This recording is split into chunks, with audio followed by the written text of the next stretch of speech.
వచ్చే పరిస్థితిలో లేరు. లోకేష్ గారు ఏమి ఇచ్చారు ఆమె ఇదివరకు వీళ్ళు జనం దగ్గరికి వెళ్ళేదే లోకేష్ గారు పాదయాత్ర ప్రారంభించే ముందు వీళ్ళు అడిగారు ప్రతిసారి చంద్రబాబు గారు మనం అధికారంలోకి వస్తే మీకు ఇస్తానంటారు, తర్వాత వచ్చి మమ్మల్ని దొక్కిపడేస్తారు, వాళ్ళు అదే మమ్మల్ని జాగ్రత్తగా ఉండమంటారు, బాధ్యతగా ఉండమంటారు, వాళ్ళేమో పూర్తి స్వేచ్ఛ ఇచ్చేస్తారు రాజశేఖర రెడ్డి గాని వీళ్ళు అని చెప్పారు. ఈ దఫా నాది హామీ, మీరు తినేదానికి, మీరు నెక్స్ట్ ఎలక్షన్స్కి ఫైనాన్షియల్గా ప్రిపేర్ అవ్వడానికి, అట్లాగే అవతల ఉన్న వాళ్ళని తొక్కడానికి మీకు పూర్తి పవర్స్ నేను ఇస్తానన్నారు. ఆయన ఇచ్చారు. ఇప్పుడు అవి తీసుకుని అనుభవిస్తున్నటువంటి వాళ్ళని ఆ పైన పోలీసింగ్ చేయడం, ఇదివరకు ఒకప్పుడు రౌడీయిజం ఫ్యాక్షనిజాన్ని కంట్రోల్ చేయడానికి చంద్రబాబు గారు చేసిన కృషే రాష్ట్రంలో ఓ పెద్ద మార్పు. ఇప్పుడు అది కంట్రోల్ లేదు కదా, ఇప్పుడు పోయింది కదా.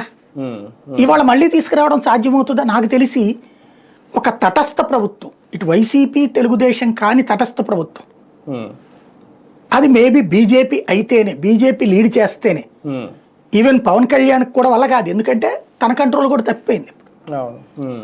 పవన్ కళ్యాణ్ బీజేపీ ముఖ్యమంత్రిగా వస్తే, మళ్ళీ జనసేన కాదు, బీజేపీ ముఖ్యమంత్రిగా వస్తే ఏమన్నా సాధ్యం, లేదా బీజేపీ తరఫున ఎవరైనా ముఖ్యమంత్రి అభ్యర్థిగా వస్తే, ఎందుకంటే వాళ్ళకి అక్కడ ఆర్ఎస్ఎస్ ఒప్పుకోదు తప్పుడు పనులు చేస్తే, వాళ్ళ హిందుత్వ సంఘాలు ఒప్పుకోవు అక్కడ. కాబట్టి 100కి 60% కంట్రోల్ చేయడానికి 10 ఏళ్ళు పడుతుంది.